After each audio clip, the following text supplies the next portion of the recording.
வணக்க மக்களே, நாம இந்த ஆரோக்கியமான பதிவில் செவ்வாழை பழத்தில் நிறைந்துள்ள மருத்துவ நன்மைகளை பற்றி நம்ம விளக்கமாக பார்க்க போகிறோம். பொதுவாக வாழைப்பழம் அப்படின்னாலே மஞ்சள் நிறத்தில் தான் இருக்கும்னு நம்ம நினச்சிட்டு இருப்போம். அதை தாண்டி பெரும்பாலானோர் அந்த மஞ்சள் பழத்தை மட்டும் தான் சாப்பிடுவாங்க, வேறு பழங்களை சாப்பிட மாட்டாங்க. செவ்வாழை பழத்தையும் நீங்கள் எடுத்துக்கொள்ளுங்கள். ஒரு நாளைக்கு தினமும் ஒரு செவ்வாழை பழம் நம்ம எடுத்துக்கொள்ளும் போது நிறைய சுவையாகவும் இருக்கும். அடிப்படையான உடலுக்கு வேண்டிய ஊட்டச்சத்துக்களை பெறுவதன் மூலமாக மருத்துவ நன்மைகளையுமே நம்ம செவ்வாழை பழத்தை எடுத்துக்கொள்ளும் போது பெற்றுக்கொள்ளலாம். நன்றாக பழுத்த பிறகு செவ்வாழை பழத்தை நம்ம சாப்பிட்டோம் அப்படின்னா அது நமக்கு ஆரோக்கியத்தை கொடுக்கும். இல்லை அப்படின்னா அது நமக்கு அதனுடைய சுவை நல்லா இருக்காது. அதனால் நீங்கள் படுத்ததுக்கு அப்புறம் அந்த செவ்வாழை பழத்தை எடுத்துக்கொள்ளும்போது கிடைக்கக்கூடிய நன்மைகளை விளக்கமாக பார்ப்போம்.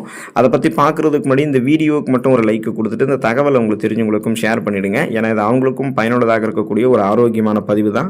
இது போன்ற அப்டேட்ஸ்களை நீங்கள் தொடர்ந்து பார்க்குறதுக்கு நம்மளுடைய ஹெல்த் நியூஸ் தமிழ் சேனலை மறக்காமல் சப்ஸ்கிரைப் பண்ணி வச்சுக்கோங்க. பக்கத்தில் இருக்கக்கூடிய பெல் பட்டனையும் கிளிக் பண்ணி ஆல் அப்படின்ற ஆப்ஷனையும் செட் பண்ணி வச்சுக்கிட்டீங்க அப்படின்னா நாங்கள் போடக்கூடிய எல்லா அப்டேட்ஸும் உங்களுக்கு நோட்டிஃபிகேஷன் அடிக்கடி சேரும். சரிவாக மக்களை இப்போ வீடியோக்குள்ளே போயிடலாம். சிறுநீரக செயல்பாட்டிற்கு மிகவும் நல்லது நாம் எடுத்துக்கொள்ளக்கூடிய இந்த செவ்வாழை பழம். செவ்வாழை பழத்தில் இருக்கக்கூடிய பொட்டாசியம் சிறுநீரகத்தில் கற்கள் உருவாகாமல் தடுக்குது. ஸோ அடிக்கடி செவ்வாழை சாப்பிடும்போது கிட்னி ஃபெயிலியர் நமக்கு எதுவுமே ஏற்படாது. கால்சியம் ஆக்சலேட் அதிகமாக நம்முடைய சிறுநீரகத்தில் சேரும்போது கிட்னி ஸ்டோன்ஸ் அந்த சிறுநீரக கற்கள்லாம் உருவாகும். நிறைய கிட்னி ஃபெயிலியர் ஆகக்கூடிய சிம்டம்ஸ் நமக்கு ஏற்படும்.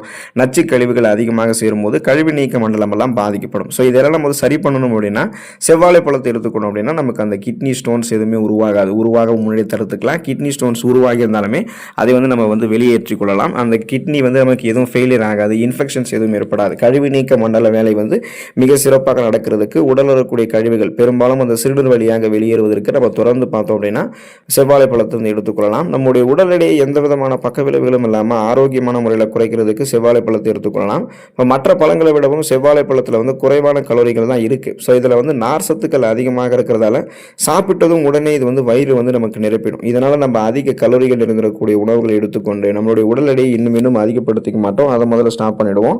அப்புறம் நம்ம எடுத்துக்கொள்ளக்கூடிய செவ்வாழை பழத்தில் நார் சத்தெல்லாம் இருக்குது பார்த்தீங்களா, இது ஏற்கனவே நம்மளுடைய உடலில் தேங்கிருக்கக்கூடிய அதிகப்படியான கொழுப்புகளை கரைத்து நமக்கு ஆற்றலாக மாற்றி கொடுத்துரும். அதாவது கொலஸ்ட்ரால்ஸை எனர்ஜியாக கன்வெர்ட் பண்ணி எரிச்சுறதால தொப்பை தேவையில்லாத கொழுப்புகளை நமக்கு இருக்காது. ஸோ நம்ம எப்போதுமே வெயிட் லாஸ் பண்ணணும் அப்படின்னா அதிக கலோரிகள் இருந்திருக்கக்கூடிய உணவுகள்லாம் எடுத்துக்கொள்ளக்கூடாது. குறைந்த கலோரிகள் இருந்திருக்கக்கூடிய உணவுகளை எடுத்துக்கொண்டு பசியை எப்படியெல்லாம் நம்ம கண்ட்ரோல் பண்ண முடியுமோ அந்த மாதிரி கண்ட்ரோல் பண்ணி தான் நம்ம வெயிட் லாஸ் பண்ண முடியும். ஸோ அதுக்காக நம்ம தொடர்ந்து என்ன பண்ணணும் அப்படின்னா நம்மளுடைய உணவுகளை இந்த செவ்வாழை பழத்தை எடுத்துக்கணும்னா வெயிட் லாஸ் நமக்கு சாத்தியப்படும்.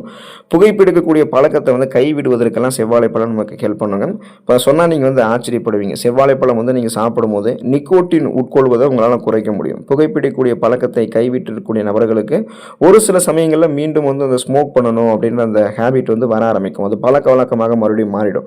ஸோ மறுபடியும் புகைப்பிடிக்க வேண்டும் அப்படின்னு அந்த எண்ணம் தோணும் போது நீங்கள் என்ன பண்ணணும்னா செவ்வாழை பழத்தை எடுத்து சாப்பிடணும். ஸோ அதில் இருக்கக்கூடிய பொட்டாசியம், மெக்னீசியம் போன்ற ஊட்டச்சத்துக்கள் உங்களுடைய நரம்பில் இருக்கக்கூடிய அந்த இறுக்கங்களை தளர்த்தி நரம்புகள் வழியாக ரத்த ஓட்டத்தை உங்களுக்கு பாய்ச்சி மீண்டும் புத்துணர்ச்சியான ஒரு மனநிலையை கொடுத்து அந்த புகைப்பிடிக்க வேண்டும் அப்படின்றது எண்ணத்தையும் உங்களுக்கு உங்களை அந்த விட வச்சிடும் அந்த எண்ணத்தை. ஸோ இவ்வளவு காலமாக நீங்கள் புகைப்பிடிக்கிறதால உங்களுடைய உடலில் தேங்கிருக்கக்கூடிய நிக்கோட்டின் நச்சு கழிவுகள் இருக்கும் பார்த்தீங்களா, அதையுமே வெளியேற்றிக் கொள்வதற்குமே செவ்வாழை பழம் உங்களுக்கு ஹெல்ப் பண்ணும். அந்த ஸ்மோக் பண்ணணுன்ற ஃபீலையுமே நீங்கள் நிறுத்திக்கலாம்.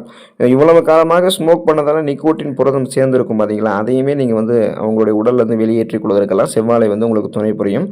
சருமத்தை பாதுகாக்கக்கூடியது செவ்வாழைங்க. அடிக்கடி செவ்வாழை பழம் நீங்கள் சாப்பிடும்போது சருமத்தில் ஏற்படக்கூடிய அந்த வடுக்கள், துளைகள் சரியாகும். மேலும் செவ்வாழை பழத்தில் 75% நீர் சத்து மற்றும் ஆன்டி ஆக்சிடென்ட்கள் இருக்கிறதால இது நம்ம சருமத்திற்கு தேவையான நீர் சத்தையுமே நமக்கு கொடுக்குது. அப்போ சருமத்திற்கு நீர் சத்து கிடைக்கும் போது சருமம் வறட்சியாகலாம் நமக்கு இருக்காது. கோலாஜன் உற்பத்தி அதில் மேம்படுத்தப்படும். ரத்த ஓட்டம் சருமத்தில் சீரான அளவில் இருக்கிறதால நமக்கு அதில் இருக்கக்கூடிய இறந்த செல்கள், சருமத்தில் இருக்கக்கூடிய டெட் செல்ஸ் எல்லாம் ரிமூவ் ஆகிடும். முகப்பொருட்கள், கண் கருவளையங்கள், கரும்புள்ளிகள், வயதான சுருங்கிய தோலமைப்பு, கோடுகள், கரைகள் கொண்ட மாசு மறுவான சருமம் என எதுவுமே உங்களுக்கு இருக்காதுங்க. மின்னக்கூடிய பளபளப்பான மிருதுவான சருமம், சாஃப்ட் அண்ட் ஷைனிங் ஃபேஸ் உங்களுக்கு கிடைக்கும்.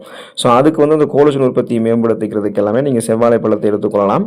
ரத்தத்தை சுத்திகரிக்கக்கூடியது செவ்வாழை பழம். செவ்வாழை பழத்தில் இருக்கக்கூடிய விட்டமின் B6 ரத்தத்தினுடைய தரத்தை மேம்படுத்தி ஹீமோகுளோபினுடைய எண்ணிக்கையை அதிகரிக்குது. அனீமியா என்று சொல்லக்கூடிய ரத்த சோகை நோய் இருக்கிறவங்கலாம் தினமும் 2 அல்லது 3 செவ்வாழை பழத்தை சாப்பிட்டாங்க அப்படின்னா அவங்களுடைய சிவப்பு ரத்த அணுக்களினுடைய எண்ணிக்கை அதிகரிக்கும். ஸோ அந்த ரெட் பிளட் செல்ஸ் வந்து அவங்களுக்கு இன்க்ரீஸ் ஆகும்போது அதில் இருக்கக்கூடிய இரத்த புரதமான ஹீமோகுளோபின் போதுமான அளவுக்கு ஆக்சிஜன் சப்ளைவை நமக்கு கொடுக்கும். இதனால் மயக்கம், தலைவலி, குமட்டல், வாந்தி, உடல் பலவீனம், உடல் சோர்வு, உடல் வலி, கவனமின்மை, இந்த மாதிரி அனிமியாவுக்கான அறிகுறிகள் நமக்கு எதுவுமே இருக்காது. ரத்தம் வந்து நமக்கு சுத்திகரிக்கப்படும். ரத்தத்தில் கிருமிகளும் இருக்காது. ரத்த சோகை அப்படின்ற அந்த அனிமியா பிரச்சனையுமே இல்லாமல் நம்ம நலமோடு இருக்கலாம்.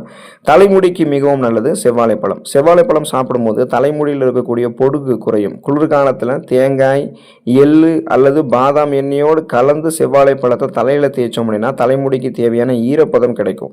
ஏன்னா குளிர்காலத்தில் வந்து நமக்கு வந்து வறட்சி ஆகிடும் அந்த தலைமுடி. ஸோ அது மாதிரிலாம் இல்லாமல் தலைமுடிக்கு ஈரப்பதத்தை கொடுத்து பளபளப்பு தன்மையை கொடுத்து முடியினுடைய வேர்க்கால்கள் வரைக்குமே அதை வலுப்படுத்தி அடர்த்தியாக வளரக்கூடிய கருகருவென்று வளரக்கூடிய கூந்தல் அமைப்பு பெறுவதற்கெல்லாம் செவ்வாழைப்பழத்தை நம்ம தொடர்ந்து எடுத்துக்கொள்ளலாம். ஸோ செவ்வாழைப்பழத்தை எடுத்துக்கொண்டு நிறைய நலம் பெறுங்கள். அடுத்த ஆரோக்கியமான பதிவில் மறக்காமல் சந்திப்போம். நன்றி மக்களே.